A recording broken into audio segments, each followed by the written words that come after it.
What's up, everyone? Merry Christmas Eve, and if you're Hispanic, you're celebrating today, so Feliz Navidad. Have a great time with your family, and I hope you guys get everything you guys wanted and wished for, and spread that joyness and happiness. Today is the 5th day of the Armstrong Program. It is the last day of this week. Then it's the 2-day rest, and then I'll come back with the following week, starting again. So this week, the way it's scheduled, the program is you will do the hardest day that you found the previous week or weighted pull-ups. So that means you either do which one you found the most difficult between the first one, which is 5 sets of maxing out with a 90-second rest. The second one, which was pyramid pull-ups. The third one, which was the 9 training sets using different grips. Or the fourth one, where you just try to do as many training sets as possible. Now, in my personal opinion, the one I had the most difficulty with was day 1, 5 sets of maxing out. I remember just feeling totaled at the end of that. Or I might just do weighted pull-ups because I think it's a nice variety. Or maybe I'll do a little combination of both. But that's what I'll be doing today. For you, pick the one that you found the most difficult or incorporate weighted pull-ups. I've been looking very forward to the 2 days of rest. I've been knocking out these videos and knocking out the push-ups and pull-ups consistent. So I'm just going to relax the next 2 days, and I'm pretty hype and looking forward to it. It's perfect that it landed on Christmas. So today I woke up and I actually did the push-ups, the latest in the series that I've done the push-ups. I just felt like tired and exhausted, and it finally caught up to me.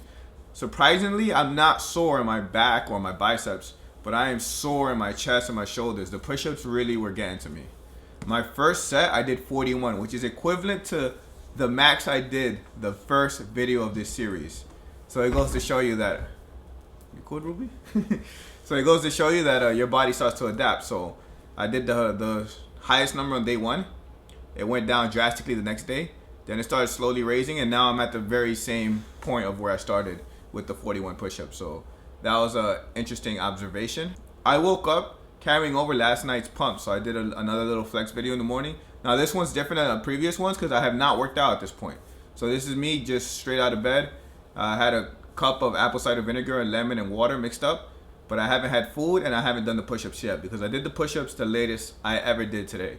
I did it towards the end of my cooking. As you can see, I look a little bit more defined, which is interesting because, again, I have not been tracking calories this trip, and I definitely felt like I've been eating a lot more than when I eat when I'm actually tracking calories. So I actually think I might have been under-eating before and slowed down my metabolism, and me eating this abundance of food has really revved it up. Alright guys, so now we're going to head to the beach and I'm going to do day 5. Come join me.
So at the beach, I did a little of both. I did some weighted pull-ups and I did some max out sets. So I used Laura as the weight.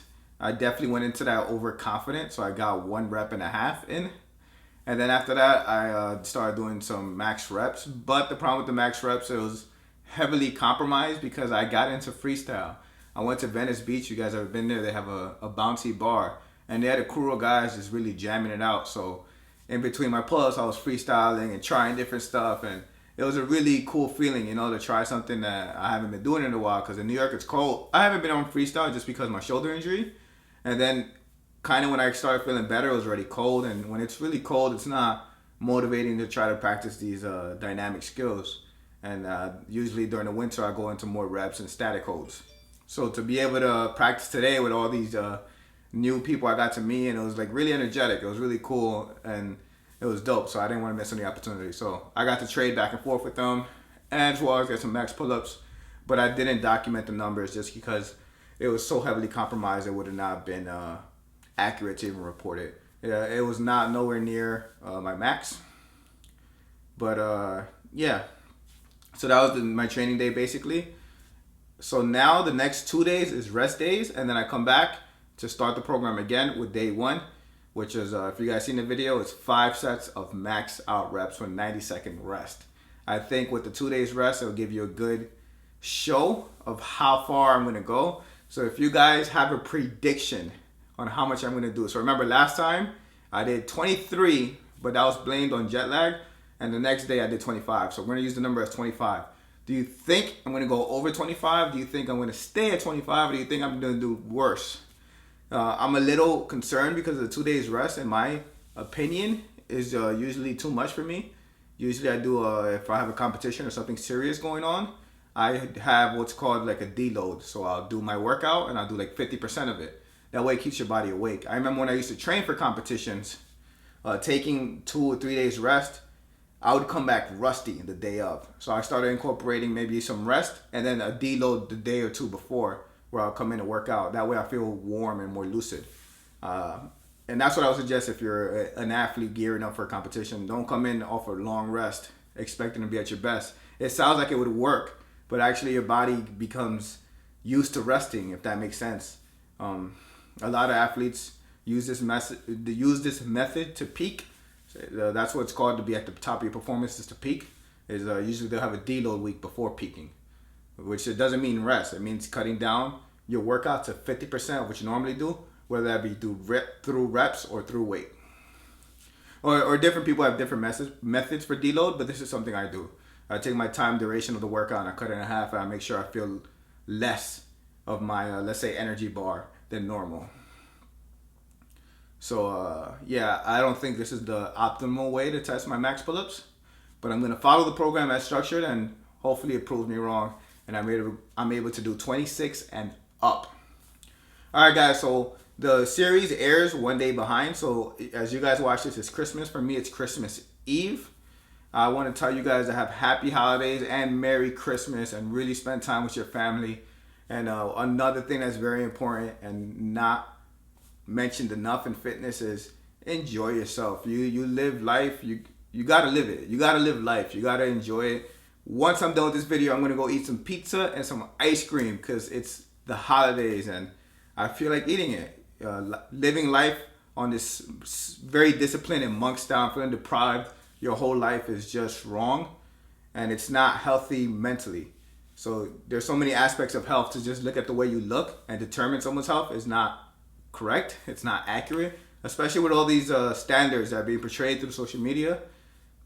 You don't know what other people are doing as far as their daily consumption of diet and working out and even drugs, and it influences someone's appearance. So you don't go on social media expecting to live up to these almost unreal standards that's out there and all the Photoshop.